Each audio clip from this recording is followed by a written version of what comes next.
Hey guys, it is Tristan with Nerdouts Newsstand, and yesterday some news dropped about the CW, but immediately when I opened my comments, I was getting Hail Comics Day, so I noped out. I took a mental health day, but I still want to talk about it. I think it's still relevant, and I think nobody is surprised.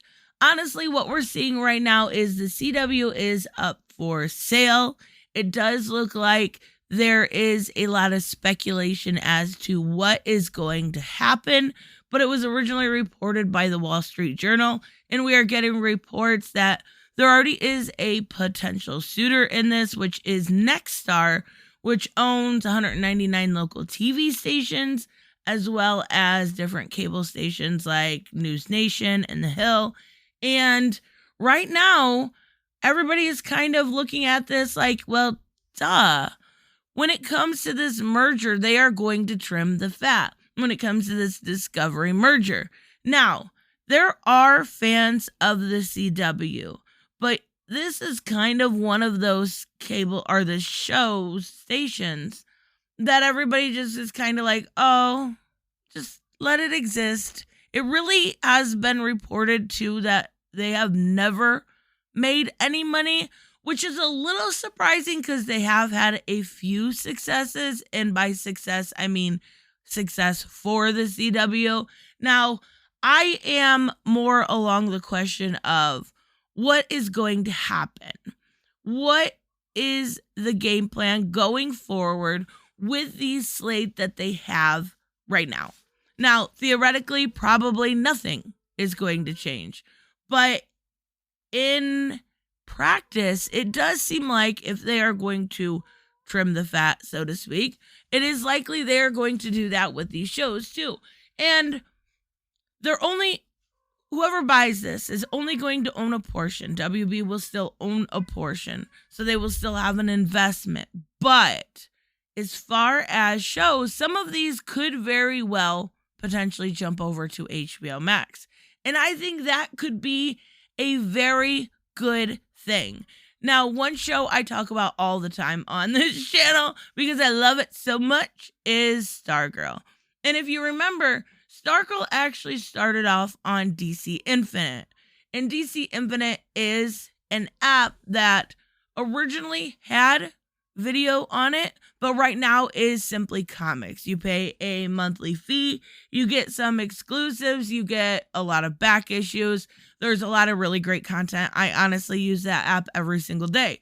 But when it first started, it had old movies, it had the old Adam West TV shows, it had TV shows like the old Birds of Prey and Constantine, and it had Stargirl and Titans and Doom Patrol and Swamp Thing. Those were all original programming that started there. So we saw Doom Patrol and Titans flip over to HBO Max, whereas Stargirl went to the CW, and Swamp Thing, unfortunately, was canceled. Now, I haven't finished Swamp Thing because I have a hard time. I like it. I like it a lot. It's really good. What they did with their creative liberties was really, really well done. I just have a hard time watching shows sometimes. But Stargirl is a whole nother thing, because when it was on the DC Infinite, it had a little bit more of a budget, and you can kind of tell. Now, that is not to say that season 2 was not great, because it was.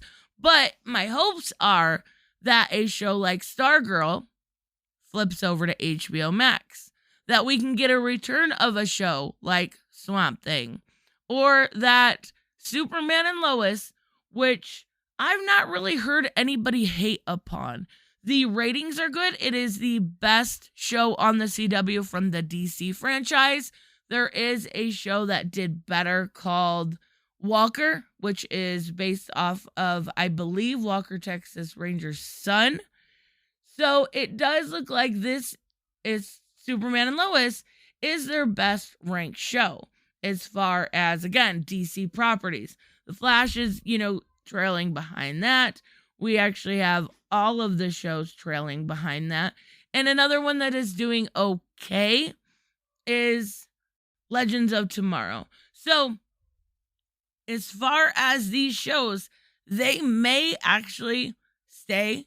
They may flip over to HBO Max, but it's likely they'll still have a future, at least in my opinion.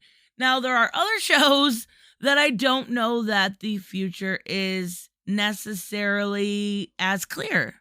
And that I would say is Batwoman. It has terrible ratings as far as viewership goes and as far as the demo goes. It really has done very well. Now it is going to, I believe it's already into its third season. I did watch an episode in season 1 and actually 2 episodes. And then I did watch an episode and give Javicia Leslie a chance. But a lot of this comes down to they are not hiring quality writers. I do think when it comes to shows, again, like Stargirl, because Jeff Johns is involved, the writing is elevated. But the shows like Batwoman, they are not hiring what they could. They could hire a high-quality team of writers, and the show could be just as good as stuff like the J.H. Williams run of Batwoman.